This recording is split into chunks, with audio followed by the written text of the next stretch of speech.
പോർബന്തറിലെ പ്രശസ്തമായ കീർത്തി മന്ദിർ എന്ന കൊട്ടാര സദൃശമായ ഗൃഹത്തിലായിരുന്നു ഇന്ത്യയുടെ രാഷ്ട്രപിതാവിൻ്റെ ജനനം. ഗാന്ധിയുടെ കുടുംബത്തിന് പരമ്പരാഗതമായി കിട്ടിയതാണ് ഈ വീട്. നിരവധി മുറികളുള്ള വീട്ടിൽ ഒന്നിലധികം കുടുംബങ്ങൾക്ക് താമസിക്കാനാകുന്ന വലിയ ഗൃഹമാണിത്. ഏകദേശം 200 വർഷങ്ങൾക്ക് മുമ്പ് ഗാന്ധിയുടെ മുതുമുത്തശ്ശനായ ഹർജീവൻ റായ് ദാസ് ഗാന്ധി വാങ്ങിയതാണ് ഈ വീട്. ഇന്ന് ഗുജറാത്തിലെ പ്രധാന വിനോദസഞ്ചാര കേന്ദ്രമാണ് ഈ വീട്. ഗാന്ധിജിയുടെ ജീവിതത്തിലെ പ്രധാനപ്പെട്ട നിമിഷങ്ങൾ രേഖപ്പെടുത്തിയ ചിത്രങ്ങൾ ഈ വീട്ടിലെത്തുന്നവർക്ക് കാണുവാൻ സാധിക്കും.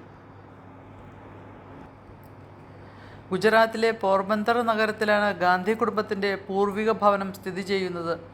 1869 ഒക്ടോബർ 2 മോഹൻദാസ് കരംചന്ദ് ഗാന്ധിജി അവിടെ ജനിച്ചത്. മഹാത്മാഗാന്ധിയുടെ സ്മരണയ്ക്കായി നിർമ്മിച്ച ഒരു സ്മാരക കെട്ടിടമാണ് കീർത്തി മന്ദിർ. ഗാന്ധിജി ജനിച്ച കുടുംബത്തിൻ്റെ യഥാർത്ഥ വീടിനോട് ചേർന്നാണിത് സ്ഥിതി ചെയ്യുന്നത്. 17-ാം നൂറ്റാണ്ടിൽ ഗാന്ധി കുടുംബം വാങ്ങിയ വലിയ 3 നിലകളുള്ള ഒരു ഹവേലി പച്ച ജനാലകളും വാതിലുകളുമുള്ള ഒരു പഴയ വാസ്തുവിദ്യാ കെട്ടിടമാണ്. പോർബന്തറിലെ ജനങ്ങൾ ആസൂത്രണം ചെയ്തതാണ് ഗാന്ധിജി സ്മാരക മന്ദിരം.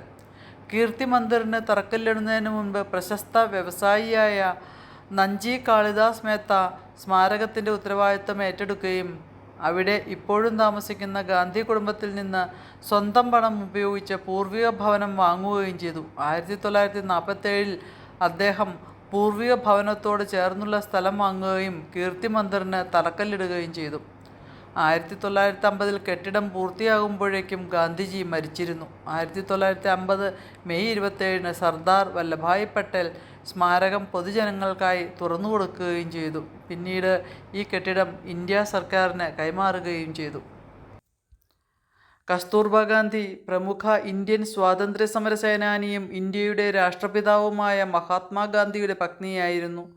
പോർബന്തറിലെ വ്യാപാരിയായിരുന്ന ഗോകുൽദാസിൻ്റെ മകളാണ് കസ്തൂർബ. കസ്തൂർബ ഗാന്ധിയുടെയും ഗാന്ധിജിയുടെയും വീടുകൾ വളരെ അടുത്ത് തന്നെയാണ്.